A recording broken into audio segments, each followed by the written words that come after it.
দুনিয়ার মানুষ বুঝে না বলেই তো এলএমকে টাকা দিয়ে বিক্রি করে দেয়। যদি কারোর কাছে এলএমের দাম থাকতো, মাথা জিন্দিগিতে নেওয়াইতো না, মরণ মরণ করতো, কিন্তু এলএম মানুষের কাছে বিক্রি করতো না, মাথাকে মানুষের কাছে বিক্রি করতো না। এই জন্য বর্তমান সময়ের মানুষের কাছে আমার আবেদন, শিক্ষা অর্জন করা উচিত। এক হাদি ইন্তেকাল করে আমাদেরকে দেখিয়েছে, সেও শিক্ষিত, আর আমার দেশের অন্যান্য নেতা কর্মীরাও শিক্ষিত। কেউ টাকার বিনিময়ে তাদের মাথার এলএম বিক্রি করে নেয়, আর কেউ আল্লাহ জান্নাতের ভিতরে খরিদ করে ফেলে। আমাদের আসবে বিদায় রক্ত আর জীবনের বিনিময়, ঠিক কিনা? আসবে বিদায় রক্ত আর জীবনের বিনিময়, বিপ্লব মানে জীবন দেয়া, বসে থাকা নয়।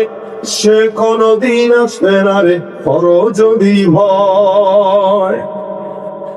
সঙ্গীত, সে কোনদিন আসবে না রে, সে কোনদিন আসবে না রে, করো যদি লড়াইয়ের ওই ময়দানেতে সেটু তোমাকে হবেন, প্রয়োজনে সব রক্তটুকু জমিনেই ঢেলে দেবে। লড়াইয়ের ওই ময়দানেতে সেটু তোমাকে হবেন, প্রয়োজনে সব রক্তটুকু জমিনেই ঢেলে দেবে। তবুও তোমায় লড়তেই হবে, মানিবে না পরাজয়। তবুও তোমায় লড়তেই হবে, মানিবে না পরাজয়। বিপ্লব মানে জীবন দেয়া, বসে থাকা নয়। সে কোনদিন আসবে না রে, করো যদি ভয়।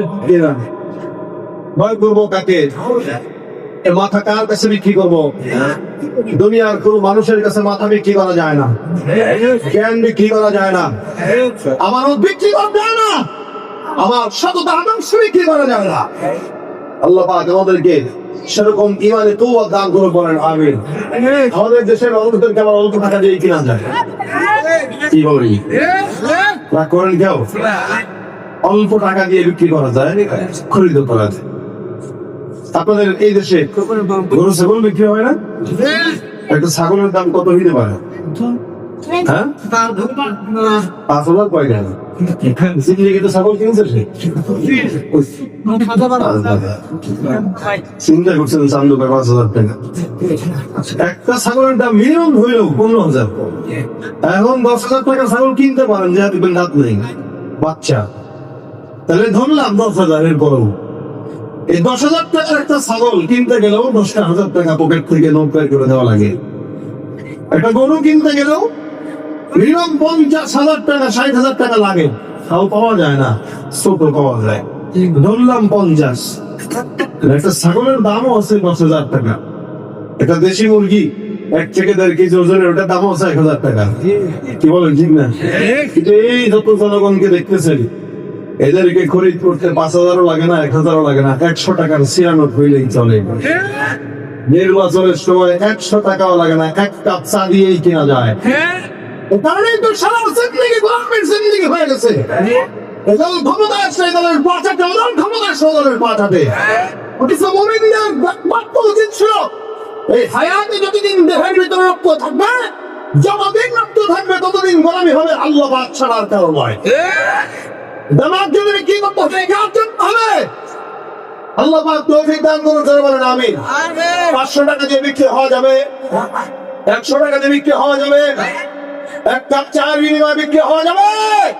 তাদের হাতে যায় ক্ষমতা, দেশ কেন বাপের ভিক্ষা রাখতে শুরু করে বিদেশিদের পাঁচাটা। দেশিদের কথা মতো চালায় ওরা নিজের দেশ। দেখতে দেখতে গোল্লায় গেল আমার সোনার বাংলাদেশ।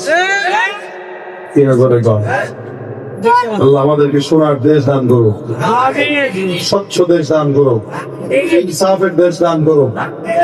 মুসলমানের দেশটা আমাদের আছে খাতা কলমে, দোষের দোষী যে বাজারে শাস্তি পায় দেখ আলেমে।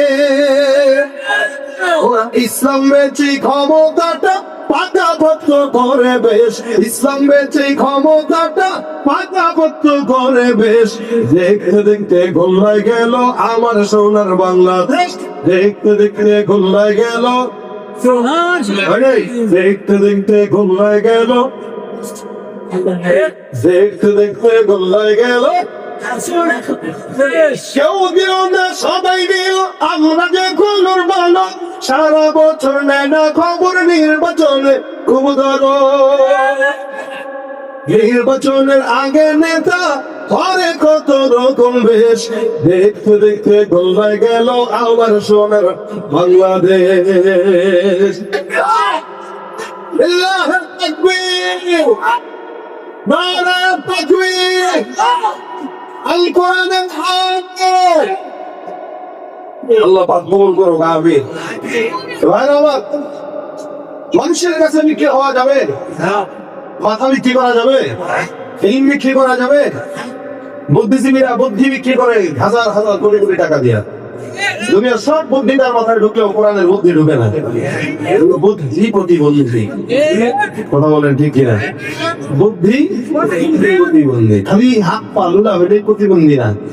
কিছু মানুষ আছে বুদ্ধি প্রতিবন্ধীও আছে, তো কিছু মানুষ সুস্থ থাকার পরেও প্রতিবন্ধী আছে। কেমন?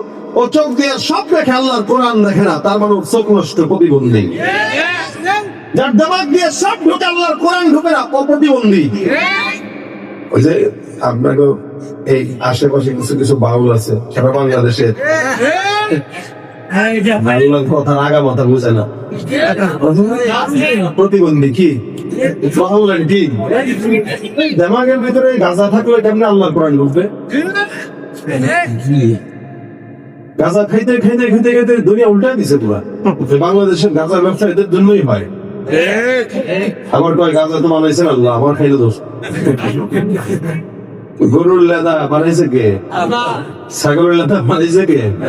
ওর ইচ্ছা মতো প্লেটের পরে প্লেট দিয়ে কেউ দোস্ত খাবি, বানাইছেন তো আল্লাহ, তুই খাবি। আল্লাহ ঠিক কিনা ধরে আহম্মকের দল, বুদ্ধি প্রতিবন্ধী।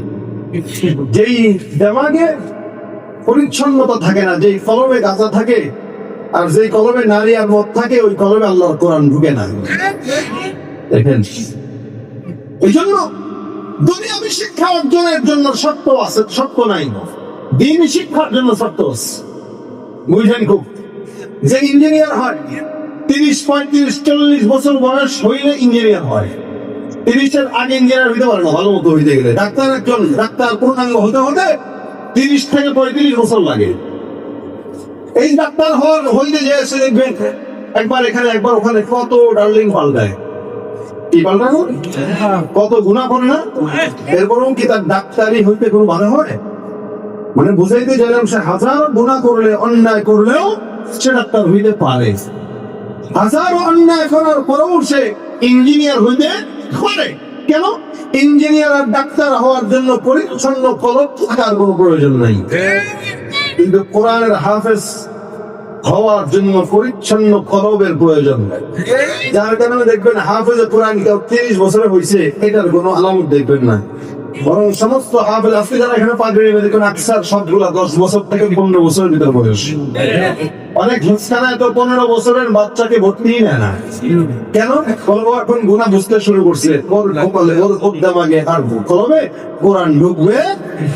এজন্য তো দেখেন না, আমাদের দেশের বড় বড় মানুষের আপনারা আছেন, সারা জিন্দগি কোরআন পড়ে নাই, শেষ বয়সে কোরআন শিখতে গেলে মুখ দিয়ে বের হয় না। আল্লাযী ওয়াসওয়াসু বলতেই সারা জিন্দগি শেষ। কত বড় বড় লিডার দেখলাম, এমপি মন্ত্রী দেখলাম, স্টেজে উঠা আউযুবিল্লাহি মিনাশ শাইতানির রাজিম, বিসমিল্লাহির রহমানির রহিম।